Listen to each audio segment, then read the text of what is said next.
Good morning, mayam. Ngasi July ki tarik tara mari 2025 The Hindu newspaper analyze tawrasi ngasi ki ahan topic sidi Russia ga North Korea ga alliance tawre. Anirak suba unabani mabayni gi adu gi matang dani kari kari wari shanabano haibdo adu yengsi. Next article sina ngarang na handagi SIR Special Intensive Revision tawbado voter list mayam ama amuk update tawba khara makak thatpa khara mahapchan ba tawbado Bihar da adu election commission haire Bihar gi electoral roll da foreigner mayam ama Nepal dagi Bangladesh dagi changlakpa mayam ama voter list da yauraga leiramme hana adumaina hai aduda opposition na su kainoma ma haire adu election commission na su haire aduga adugi matang daneba.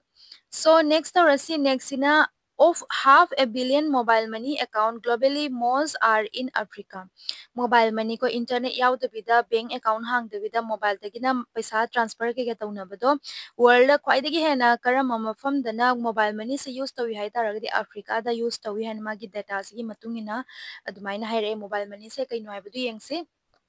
ngasigi aroiba article sina secularism gi matang da secularism se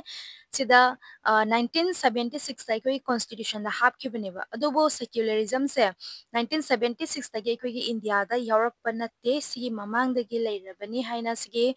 writer sin haireba adu karamaina haireba no habadu yengsi yamna important oiba article na secularism gi matang se haurasi adudi ngasigi ahan topic se North Korea gi leader Kim reaffirms support for Russia in Ukraine conflict.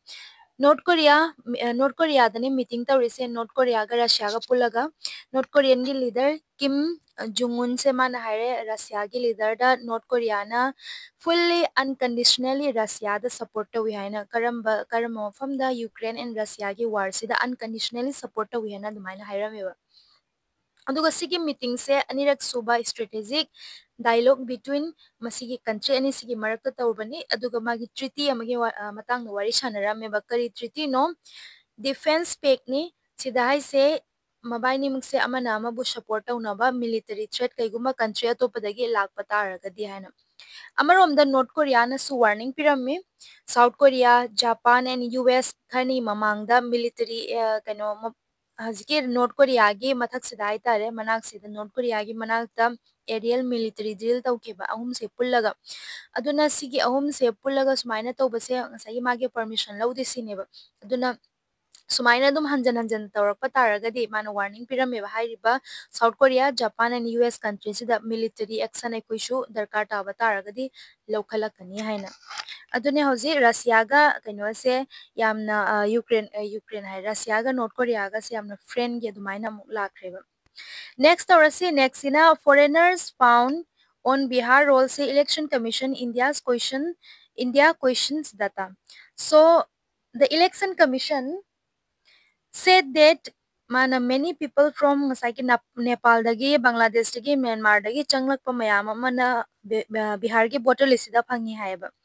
sigi phangbase karam kanda no special intensive revision hanwai dagi tang kunmanga sorry tang June gi tang kunmanga dagi hawrakhibane basigi SIR sigi process July tang kunmanga fawda form submission kai kase loiduni sigi manung shida hojik phangba hawre sini election commission of India na haise election commissioner sing so sigi verification se boot level officer na tawbani through house to house visit tawraba matungda noi yumda mi kana kana lai thuklo aduga mingi khana khona ba form ke ga se fill up tawna ba haina election commission hairami aduda foreigner gi ming mayam ama asagi moina chatpa kanda yauram daba mayam do adudi handaki voter list da yauro na September ki tanguncha 2024 se 2025 se swaida publish tawrakani publish tawbasida noigi mingching yaura aroi haina asagi phangiba Nepal dagi Bangladesh dagi ne hairiba election commission hai si yaura aroi haina aduga ahanbo oina form submission lorani aduga men makot loraka draft oina August ki date 1 da lakane ba draft sidagi amu yawi hana tawra matungda kona September da finally magi final voter list amu lakane ba sikai gi important oino hai taragadi mathang chahi dane ba ko Bihar gi election West Bengal Assam Kerala Tamil Nadu and Puducherry si mayam sigi kano election se mathang chahi dane ba laise aduduna mathang chahi yaudringa da top state ki suloina mak torok pa yai sigi kano SIR special intensive revision se aduna mamangdagisu state mayam ama especially Assam immigrant mayam ama leiba mayam da Bangladesh tagi Myanmar de changpu mayam da hoji crackdown tawba hauna khredana ko magi voter list se NRC ki type tani ba voter list se da yengduine ba opposition की करी response no opposition hai including Tejasvi Yadav masu yauri election commission se criticize tawrameba sida foreigner haina noina phangi base foreigner nate noi di haizen bani haina hairameba public ki trust to ado manghan na bataw bani damage taw na bataw bani manghan noina sagi ano ba foreigner ni haina kakthalaga noina apam mi do hayeng hapna bagi dam taw bani haina aduga BLO na ngasagi uploaded tawraiba document being uploaded BLO na tawraiba mayam do fake entry mayam amus yaurkani transparent oide tawriba mayam se na adumaina hairami magi point Tejasvi Yadav na magi point gara hairami ba election commission na sagi 80.1% voters se form se submit tawri but kayam yamna form se voluntarily masana yana fill tawi haibase adugi potudi hairamdeba consent masagi yawana moina fill pang taw tawira natraga masai consent yawana tawira natraga address kage lana so fill taw biyai dana ko kaigum sida phattaba mogi chal yaw bataragadi aduga fake data mayam ama add taw bagi matang so hairami voter list ki voter ki signature yaw dabida aduga election gi commission gi integrity da su question mayam ama tawrameba yamna bias oina thabuk tawi BJP gi ruler dan BJP gi rule makha da noi dinga sagi bias yamna thabuk tawi hana aduga BLO singsibusu under pressure da thabak tawigi matang da hairami under pressure da sigi thagi manung sida no gi target to pura oigadabani aduna fake entries mayam amusu yawramba yayaba and forms kai si kai gi haino hai tardi forms mayam ama discard tawraga langthok ga phangbagumba video ama ani adumaina su yaw lakre sineba one discarded form were found in Patna da aduga Jharkhand da langthok to thambagumba the newspaper gi report ta su amaka sma herami shack full of voter forms near Dogar Hariba Jharkhand gi mafam sida sagi voter list pura full oina pek oina langthok thamba kumba adu mayam mu ui hana guideline or receipt amata no proper guideline or receipt mayam da khangan mokon hanba voters ki noi si submit tawgadamni si tawdaba yade khote habdo adu khangan mokon handaba khangdaba mafam mayam su layeba official notice thadok aduga sai 11 document si puro on hain 11 document manung sidaso Aadhaar yani ra aduga natra mogi ration card yani ra ya ra base sisu fazana clear tawdaba adu am kharamadani yaba kharamadani yadaba adumaina tawraga leireba adugi poto Supreme Court na sunahan hearing da chakhrabne ba Aadhaar ga voter kano se sigmasi yahan gadabni hain ado yaramdeba sini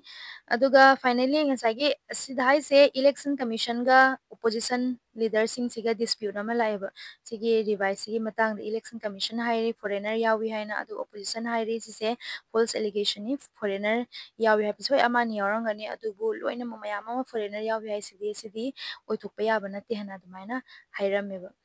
Bihar ge assembly election du su kano sigi chahi sigi matung do orak toini dana aduna sigi pots important oi voter list dagi mayam ama mogi kakke batara di marginalized community especially minority community and aduga poor women si mayam si kakke batara gadi aikugi trust ama tungda leiroi na adumaina hairameba adum angambani na angamba masin adum kakke doini sisu phanyam laurasu next sina a half a billion mobile money account globally most are in Africa da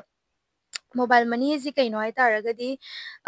service amaneba mi mayam sina kugi paisa thaba yaba paisa receive tawba yaba paisa store tawraga thamba yaba mobile phone dang sai internet yaudrasu yai or bank account leitraga su adumaina yaba phone amaneba paisa se mobile la thamba koi sidi hoji kena phone bi ke use toisi internet yaudaba yade bank account yaudaba yade dana ko sida keno Africa da tawisina bank account yaudраsu yai internet yaudраsu yai mobile da dum adugi paisa do haptoineba sagi grocery gumba leibagi rent piba aduga paisa friend da thadok thajin tawba financial transaction mayam ama tawbasu adugi yaiba important oi kai gino hai taragadi se over 1 billion people sigi pot se use tawi cash only cash transaction gi hai tar so case kai ka transaction tawbudo ado sisina mapam mayam ama satpa matamda ki thief kumba loss kumba case transaction mayam ama tawba taragadi case pura satpa taragadi huran bagi adugum long travel tatpa matamda nungai tidna ka aduduna sise important oiba sisi chawkhalak pataragadi adugi threat mayam su kira aroidoine ado huran gi ai taragadi phone su dum huran bihoni ko banking service mapam da nungai taba aduduna poverty kay level bank service fazana leitamnina adu mobile money do adum use tawdu to hengale habane ba kamaina work to we kone khange bank yawbegi darkar ta de internet darkar ta de atm or physical bank branch am darkar ta de just mobile amagi darkar ne ba sini asigi aroiba article tawrasi aroiba article se secularism gi matang dani impact from day one explicit in 1976 aikoi india se hek india hana form tawrakpadagi day one dagi secularism se leirabani haba 1976 dagi horakpa natti habani ba just magi Europe taraga so horakpa do 1976 dagi horakpa natti haba articles they explain to we say secularism se aikoi india gi constitution gi part amani even though what secular se ꯑꯩꯈꯣꯏꯒꯤ ꯏꯟꯗꯤꯌꯥꯒꯤ ꯀꯟꯁꯇꯤꯇ꯭ꯌꯨꯁꯟꯗ 1976ꯗ ꯍꯥꯞꯄꯛꯄ ꯇꯥꯔꯒꯁꯨ ꯏꯟꯗꯤꯌꯥꯒꯤ ꯍꯦꯛ ꯀꯟꯁꯇꯤꯇ꯭ꯌꯨꯁꯟꯁꯦ ꯁꯤꯒꯤ part ꯑꯃ ꯑꯣꯏꯅ ꯍꯥꯟꯅꯗꯒꯤ ꯂꯥꯛꯑꯕꯅꯤ ꯍꯥꯏꯕꯅꯦꯕ ꯑꯣꯊꯔꯁꯤꯡꯅ ꯑꯥꯔꯒ꯭ꯌꯨ ꯇꯧꯔꯤꯁꯦ ꯏꯟꯗꯤꯌꯥꯒꯤ ꯀꯟꯁꯇꯤꯇ꯭ꯌꯨꯁꯟꯁꯤꯅ ꯍꯥꯟꯅꯗꯒꯤ ꯍꯧꯅ ꯁꯦꯀ꯭ꯌꯨꯂꯔꯤꯖꯝꯁꯦ ꯄ꯭ꯔꯣꯃꯣꯠ ꯇꯧꯔꯒ ꯂꯥꯛꯑꯦ ꯁꯤꯒꯤ ꯄꯣꯠꯁꯦ ꯁꯦꯀ꯭ꯌꯨꯂꯔꯤꯖꯝ ꯍꯥꯏꯕꯁꯦ ꯋꯦꯁꯇꯔꯟꯒꯤ ꯑꯥꯏꯗꯤꯌꯥ ꯅꯠꯇꯦ ꯑꯩꯈꯣꯏꯒꯤ ꯏꯟꯗꯤꯌꯥꯒꯤ ꯍꯤꯁꯇ꯭ꯔꯤꯗꯒꯤ ꯗꯤꯞ ꯔꯨꯇꯦꯠ ꯍꯤꯁꯇ꯭ꯔꯤꯗꯒꯤ ꯑꯗꯨꯃꯥꯏꯅ ꯂꯥꯛꯑꯕꯅꯤ ꯑꯁꯣꯛ ꯏꯗꯤꯛꯁꯇ ꯑꯁꯣꯀꯟ ꯃꯇꯝꯒꯤ ꯏꯗꯤꯛꯁꯇꯣ ꯑꯗꯨꯗ ꯌꯥꯎꯔꯒ ꯂꯩꯔꯕꯅꯦꯕ ꯃꯣꯏꯒꯤ ꯐ꯭रीꯗꯝ ꯃꯨꯚꯃꯦꯟ ꯃꯌꯥꯝ ꯑꯃꯗꯁꯨ ꯁꯤꯗ ꯕꯦꯁ ꯇꯧꯔꯒ ꯔꯤꯂꯤꯖꯟꯗ ꯕꯦꯁ ꯇꯧꯗꯕꯤꯗ ꯑꯩꯈꯣꯏꯒꯤ फ्रीडमनी हाइना मयाम अमा तौरइबा मयाम से सेक्युलरिज्म ओइबगिनी हाइना हाइरमेबा सेक्युलरिज्म हाइ तारगदि स्टेट का रिलीजन का खाइदोकनबदो अखोगी स्टेट की ओइना तोंगाना कि इंडिया के रिलीजन कइनो हाइ तारगदि मयाम अमनि दना को तोंगाना स्टेट की इंडिया के रिलीजन हिंदुइज्म नि और मुस्लिम नि और अदुमाइना हाइ देबा the government does not favor to be the government na religion amada citizen kudingma religion kudingma equally treat tawgadabani haibane ba secularism na haise religion haibasidi private matter ama oidoine ba aduna secularism se india gi hanadigi part oibra hai taragadi oi mase 1976 ta yawba taraga so 1976 ta yawise 42nd amendment act ki matungina hapkhibani secularism se for example ꯑꯩꯈꯣꯏꯒꯤ preamble se sida ngasagi 42nd amendment act sida haptringai mamangda ꯑꯩꯈꯣꯏꯒꯤ preamble sida included yawini liberty of belief faith and worship se sisu liberty harabadi ꯑꯩꯈꯣꯏ freedom amaneba ꯑꯩꯈꯣꯏꯒꯤ ꯊꯥꯖꯕꯗꯨꯗ freedom faith to freedom ꯑꯩꯈꯣꯏꯒꯤ worship tawningba tawba yabagi adugumba freedom do asisu secularism type amaneba article 25 तगिना article 28 से फावबदा guarantee पीरिने अखोगी freedom of religion gi अखोना चनिंग freedom religion चटपिया अखोना religion दो संदोकपिया है अदुमाइना अदुगा article 14 ददि promise तविने equality before the law for everyone mi khuding ma magi despite religion caste si mayam ma leiba taragsu law gi mamang da loina chapmane na Jawaharlal Nehru gi magi politics asumana hairami religion se politics tagi separate tawgadabani haina mana against sagi warning ama pirameba religion ga governance ka mix tawba taragadi aikogi society se hena division oirakani violence oirakani superstition mayam ama lakani housing mayam ama superstition laiba violence division laise communalism mayam ama laise sigi religion siga mix tawnaba honareidana ko hindu tuba ohengani hena asmai honarakpa se sidagi neba especially articles da hainingi se अदो secularism से western की concept नि हाना सु मयाम मा highway यावरी अदो critics सिना हाइसे secularism से western की idea नि अदो राइटर सिना याराम देब मान हाइसे अशोका इडिक्स अखगे BCE 268 तगिना 232 से असिदा माना promote तौरमी religion की tolerance religious खुदिंग मकी respect तौबा coexistence पुलमना तौमीना बाइबदो अदो अशोका's ethics से सिदा यावरमी अदुगा मोतीलाल नेहरू कमिटी 1928 ता कमिटी से सिनजो हाइरमी सागी स्टेट के रिलीजन लेफम थोकते हाइना अदुगा कांग्रेस कराची रिजोल्यूशन 1931 दा रिजोल्यूशन अमा लवे सिगे 1931 की रिजोल्यूशन मतुंग इनसु रिलीजियस फ्रीडम से सपोर्ट होइबा मी खुदिंग मके अदुगा अंबेडकर को doctor B R Ambedkar and अतोपा मयाम अमना रिलीजियस इक्वालिटी से सिदा स्ट्रांगली बैक तौरमेबा and the idea atopa idea amagi matang so hairami religious rule gi matang da theocratic state haina kawi yamna dangerous oi haina author sinai je some people sai hoji hoji india da hindu tuwa religion se india se religion am ohen ba pame ba adugi poto minorities ki yamna right likhogani aduduna hairibu potse aikogi India gi freedom fighters singduna British ki kainodagi makhadagi aikoi India se mulakpa kanda freedom fight tawkiba mayamdo adugi against chattuini aduna religious state se sisina aikoi citizen khudimaki right se protect tawroi aduga injustice tawrakani ko aduga division chu mayam tawrakani haina writer sina hai aduga secularism gi different models lay aikogi secularism siga aduga America gi secularism siga mu mana deba America is secularism sidi kaino totally separate ne religion ga kaino siga magi state siga aduba aikogi India gi di kaino